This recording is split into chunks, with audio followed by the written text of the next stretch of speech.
Now you have the basic idea of how dropshipping works and how you need to get started. You can begin to think about how you're going to build your own business. This all begins with choosing your product and choosing your industry or niche. The product, of course, is going to be the item that you intend to sell, and this is going to be dictated by the industry or niche that you choose to enter.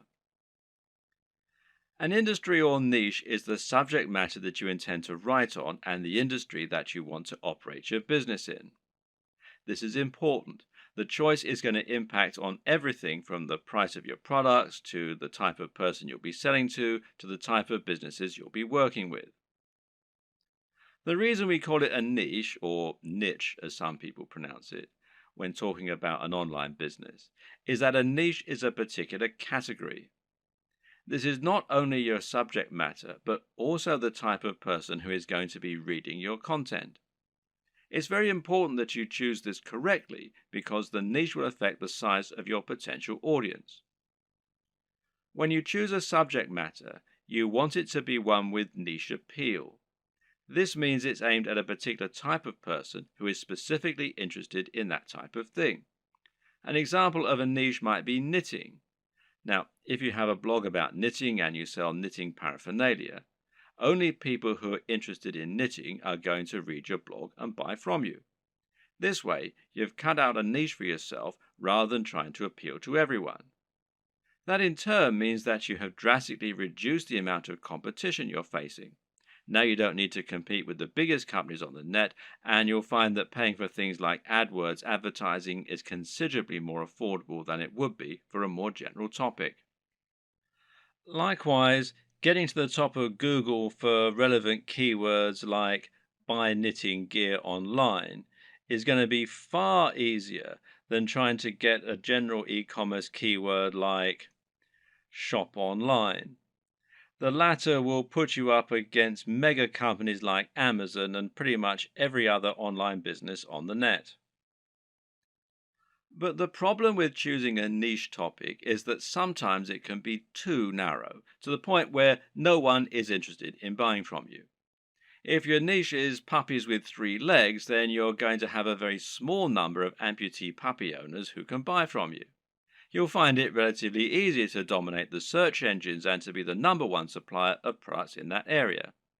However, once you've sold to all 200 readers, well, you've pretty much reached the limit of what you can sell.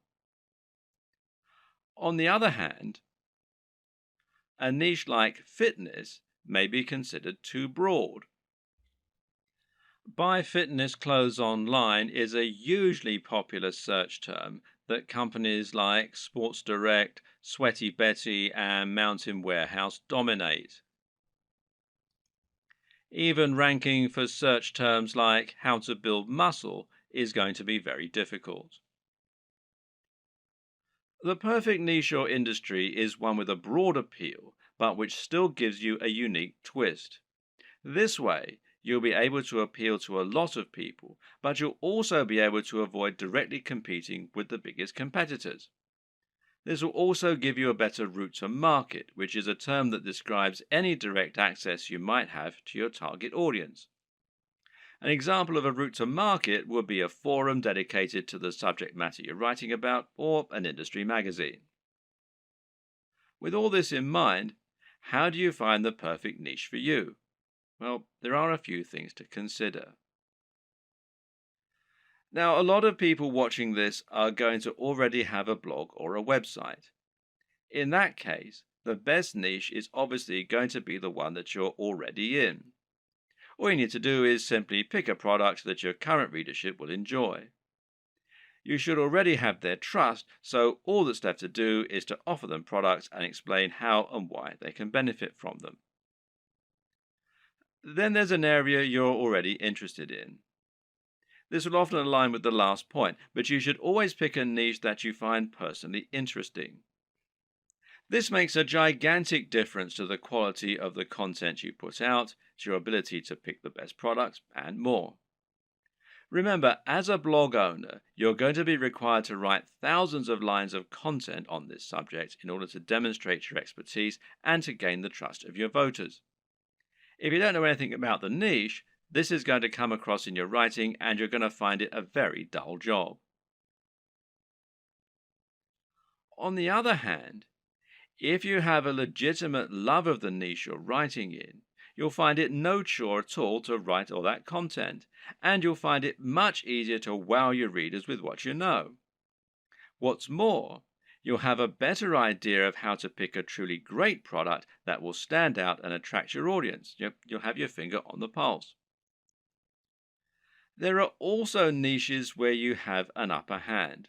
Again, this relates directly to the previous two examples in many cases. Suffice to say that most of us will have contacts and advantages in some niches that give us an edge. Perhaps, for example, you happen to know the owner of a very big fitness website or of a very big fitness magazine.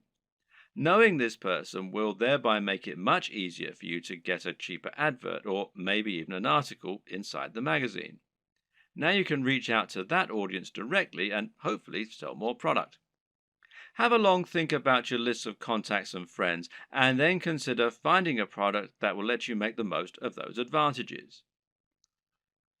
If you look at affiliate marketing, digital products, and internet marketing as a whole, you'll notice that certain niches stand out as being far the most popular, and those are fitness, making money, and dating. Now, why are these the most popular niches? On the one hand, it's because they have the broadest appeal. But the biggest reason is that they offer the best value proposition. A value proposition is basically the way in which your business is able to offer value. This is the way that your products can change people's lives. What is the end result of owning your product? If you're selling a hairdryer, then what you're really selling is the convenience and dry hair. If you're selling clothes, then what you're really selling is the ability to feel good about yourself, to look sexy, and hopefully to thrive in your career and in dating as a result. This is what sells. Try and sell a book about cats, and you're not really offering much beyond a few hours of entertainment. But sell a book about making money, and you're selling a dream. By choosing a product that can really change people's lives, you're providing much more value, even if the manufacturing costs stay the same. Now, this lets you charge more and make more money as a result, and it basically comes down to the niche. In order to tick all these boxes, one strategy you can use is to target a sub-niche, a niche within a niche. An example of this is targeting a specific type of person within the fitness niche. How about fitness for the over 50s or dieting for the diabetic? You could even do strength training for martial artists. In this latter example, you've actually combined two separate niches in order to offer something truly unique and interesting. Now you have your niche. The next thing to do is to pick an actual product. From there, you can find the manufacturer to help you provide it. The important thing here is there should always be a clear synergy between your branding, your ethos, and your product. That is to say, you should have a real affinity with the product and be selling it as an extension of your mission statement. What you must not do is simply find the first product you can sell within your niche and then go out and try to sell it. An example might be to create a fitness website, build an audience, and then sell a really basic protein shake that is already well known. Can this work? Well, sure it can, but why would people bother to buy from you when there are countless other sites where they can find the exact same thing, or when they can buy it down their local high street? Likewise, if you're selling a product that is obviously not your own and is so generic, it can actually hurt your trustworthiness. It's clear that you're trying to make money, which isn't a bad thing in itself, but you're not offering any unique value in return. You're just saying, oh yeah, and why not buy this generic product while you're here? On the other hand, if you can find a product that is somewhat new, somewhat different, and that mirrors your personal approach to fitness, to business, or whatever your niche is, then you can sell something that you really believe in and can get excited about. And this is something that will come across and make itself apparent for your visitors too. This is one reason why it can be so great to have a hand in helping design the product, as with a supplement, for example, where you get to choose the ingredients. Similarly, you can make money from selling a product that is a little lesser known and that you find particularly interesting and exciting. The best brands will be the ones that can grow with you. Find a company that's doing something new and exciting and express that you'd like to work with them. From there, you can then focus on growing and building your business. And this will help you to form a real relationship that's mutually beneficial and that your customers can appreciate too. Of course, there are many smaller considerations to keep in mind when selling your products. Should you sell a consumable or should you sell something that will last a long time? Should you sell a product that's very expensive or one that's very affordable? In the video on e-commerce and pricing, we'll discuss this in more detail, but suffice to say that it can make a lot of sense to sell multiple products in future, as that way you'll be able to benefit from multiple different types of business model and you'll be able to draw in a wider range of buyers. Having a range of prices means you can cater to people with all kinds of budgets and build some loyal customers who might increase their average spend with you over time. For example, a cheap consumable has the distinct advantage of being something that will keep your visitors coming back. If you sell a protein shake, for instance, then your buyers will probably want this about once every month. If you provide a reliable service and appealing prices, then this is an excellent way to get repeat business and to have a recurring income, which in turn will be highly convenient by letting you make more concrete plans for your budgeting, etc. Another option is to run a box business. Now, these are businesses that sell selections of products on a recurring basis. Someone will subscribe to your business and you'll send them a package containing a set number of products each month. This could be a range of different items or it could be one thing. Loot Crate, for example, is a business that sends pop culture merchandise to comic book and games fans. Part of the fun of this service is that they never know exactly what they're going to get, but it will always be something interesting and exciting. Then again, you also get men's grooming services that send the same selection of consumable razors, shaving foams, etc. to their customers every month. This is a different way to create your dropshipping business, one that allows you to add some real extra value and also to promote the products of your partners in an exciting way. There are many other ways you can add value too, whether it's providing freebies like some kind of PDF, offering the best discounts, or somehow upgrading the product you're offering before it reaches the customer. Whatever you decide, the big question to ask yourself is, what value are you providing? What are you offering on top of the products themselves?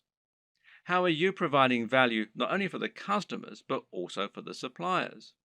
And what advantages do they get by coming to you instead of going to somewhere like Amazon? Finally, of course, you need to ask yourself what types of products will sell well. And this is particularly important when you first start out and you perhaps only have one item to begin with.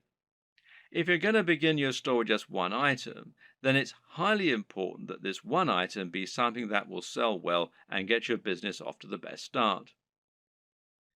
And the best way to do this is to pick something that has a very clear function and which is easy to explain.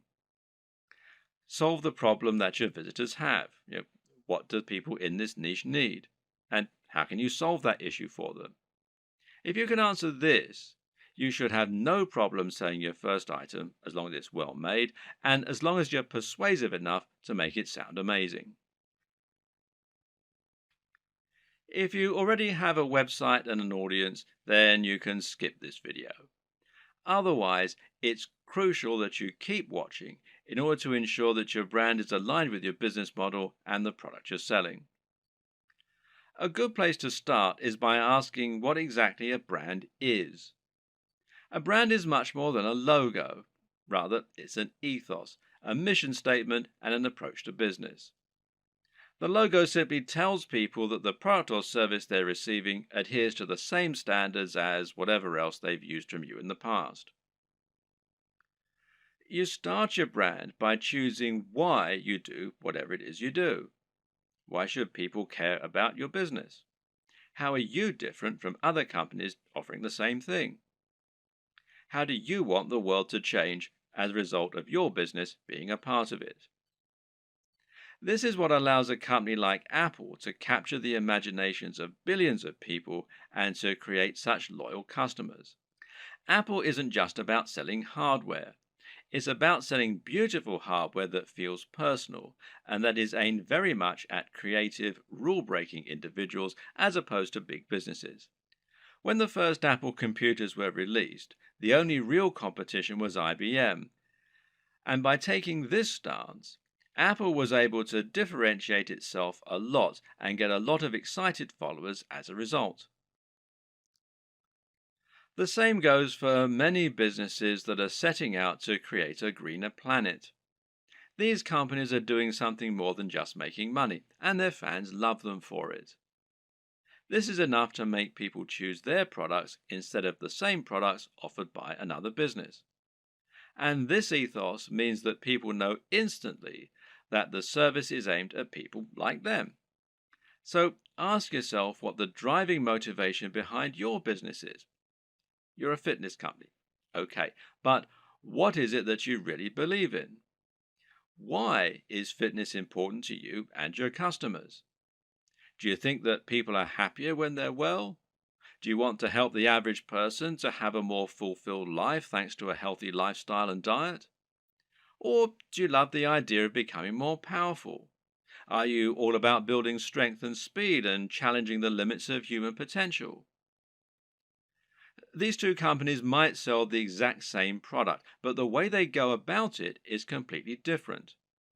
And if you can convey this mission statement, then you'll find the right type of customer will go absolutely nuts for your brand.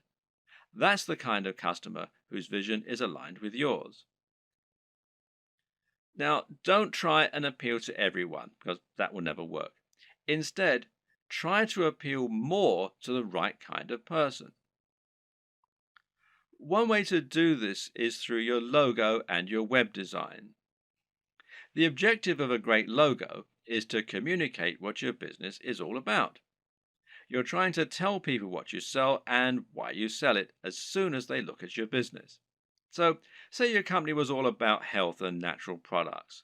Then you might make a logo that had a tree on it or a heart, and it would probably be green in color and have an uplifting, healthy sounding name.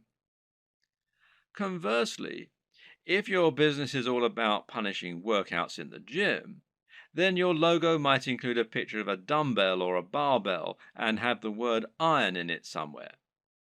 The idea is that the combination of your logo, company name, and perhaps blog posts is enough to tell any visitor to your site right away that this is a company aimed squarely at them, selling products they're going to love. This should also extend throughout your site design. Meanwhile, make sure that your logo is designed using a vector file, meaning that it's made in Illustrator or a similar piece of software that keeps it easy for you to edit and resize. And avoid using cliches. Once again, this is a good place to invest a little of your own money up front. It'll pay off in the long term. The mistake that a lot of people make is to try and sell right away. This can work sometimes, but it's not generally the best way to build trust, grow an audience, and ultimately secure the best long-term profits. That's because it's somewhat similar to walking up to an attractive stranger in the bar and asking if they want to come home with you. 99% of the time, this will be met with a slap. Most people prefer to get to know the person propositioning them at least a little bit first. So you need to try and introduce yourself properly and let the person feel that they know you and that they can trust you. This is the exact same for a business when you're trying to sell something. Imagine approaching a stranger in the street and asking if they want to buy from you. This is the basic concept of content marketing. To build an audience of people who love your content and who trust your opinion so that you can convince them to buy the products you recommend and so that you can keep bringing people back to your site time and time again, giving you multiple opportunities to make a sale. The way you do this is to start by writing high quality content and to post this to a blog on a regular basis. The more you write and the more you research your subject matter and make it different and interesting, the faster you'll build a dedicated audience you can sell to. Demonstrate that you really know what you're talking about, that you only recommend things you genuinely believe in, and that your audience can trust you to be a resource for more useful ideas and information. Likewise, try to build your mailing list and social media presence. Incorporate your brand strongly on all your social media pages and in anything else you create so that people will know they're dealing with the same business. Getting someone to follow you on social media when they think they might be interested in your brand is far easier than getting them to buy a product from you and actually spend money. Social media accounts will meanwhile help you to bring more new customers to your site by letting people share with their network. You can help this too by providing social sharing buttons, like these from shareaholic.com, that will let people easily like your content on Facebook or tweet to it on Twitter.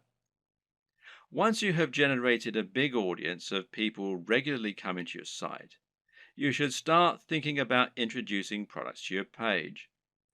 If you've really created a brand you believe in, and if you've been providing real value in your content, you should find you have true fans, and a true fan will be desperate to buy your product when you start selling them. Of course, there are many additional methods you can use to send more customers to your products and to market your store. One option is to create your own affiliate program and to encourage more people to help market your items. Another method is to pay for advertising, whether this is a pay-per-click campaign through Google AdWords or whether it's an advert on Facebook that is highly targeted to your specific demographic. This works well in scenarios where you're selling from eBay or Amazon and aren't trying to build up an audience. If you're going to pay for advertising, though, you need to calculate the LCV, now that's lifetime customer value, of each customer. This will allow you to ensure that whatever you spend on your ads, you're making more back and thus seeing strong ROI or return on investment. But to take this next step, you're going to need to make another new addition to your business. And I'll talk about that in the next video.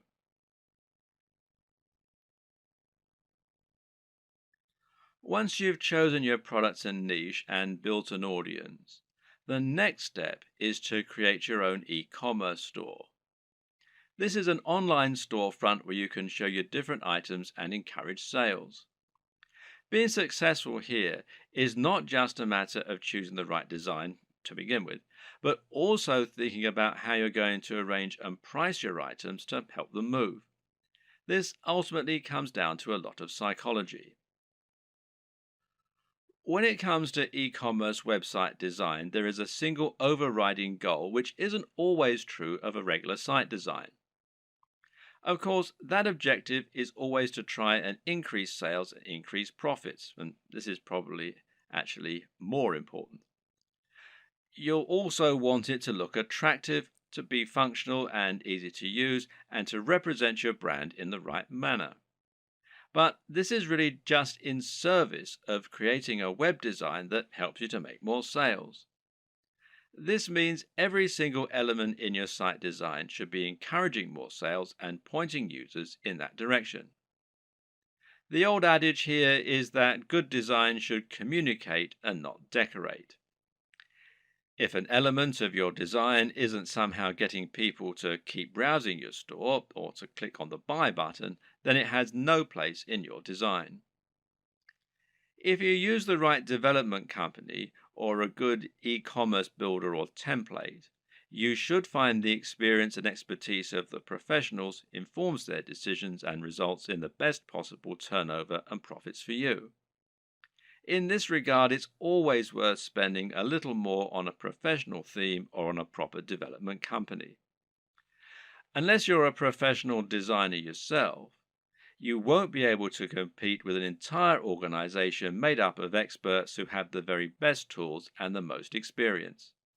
And any lack of professionalism in your site design is going to reduce the trust in your brand and make visitors less likely to buy.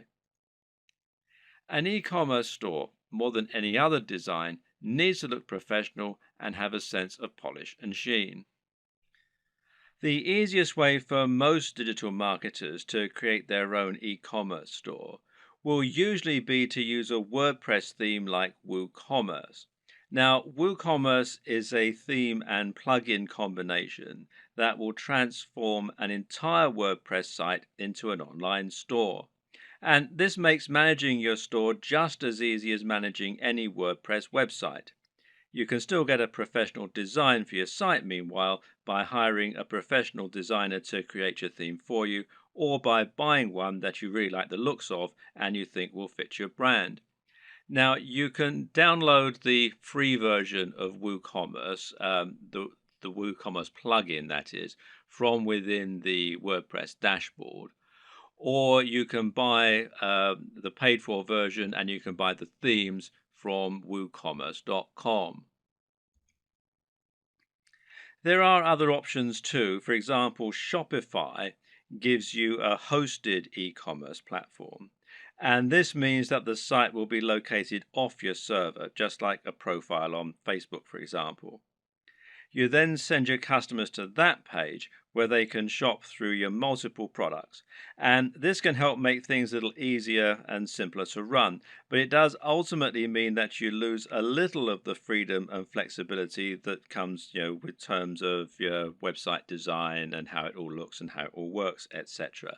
And there are local versions, the Shopify.com if you're in the US, shopify.co.uk if you're in the UK, and there are some other local versions as well. Now, do bear in mind that this is a paid for service, but there is a 14-day free trial at the time that I'm making this video. Either way, through choosing a well-known platform such as one of these, or Magento, which is magento.com, or BigCommerce, which is bigcommerce.com, will mean that you can find a large amount of support, free themes, plugins, and more that will help you sell. And some of these features can be incredibly useful, such as the ability to add widgets right there on your blog that promote your top items, for example. So don't steer away from the big players. Using these methods will help you to generate more sales by having a professional looking and performing website. Nevertheless, it's still always useful to understand the theory and principles behind it so that you can continue to implement best practices yourself, especially when it comes to aspects that fall outside the realm of design, such as price. Now, here's how the right combination of pricing, positioning, and design can help to make your items sell more effectively. And the first is contrast. Now, contrast can, of course, be aesthetic, and making choices such as using red buy buttons against a white background is a great way to make a particular element stand out and get more clicks. And this also comes down to color psychology, but we won't go into this right now. The other type of contrast refers to the way that you position items next to one another, with the objective being to place expensive items next to cheap ones. Why? Because this makes the cheap items appear even more affordable and the expensive items appear to be even more premium. Now, let's say you have a $10 tie next to a $50 tie. Someone who wants the very best tie might be all the more impressed by your premium offer, knowing that it's 5 times more expensive than the cheapest product. Meanwhile, someone who doesn't have as much money to spend and who feels guilty about buying a new tie can convince themselves that the $10 tie is a great deal. They can compromise and convince themselves that they're being sensible by choosing the cheap tie. They've saved $40 even though they're still buying something they might not have otherwise. This way, the right pricing can really help to sweeten a good deal. And a good e-commerce website design should take full advantage of that. Earlier on in this series, we described why it was so important to have multiple ranges of prices in order to attract a range of different types of buyers. When we looked at contrast, meanwhile, we saw that varying prices could be used to make items look like an even better bargain or like they're of an even higher quality.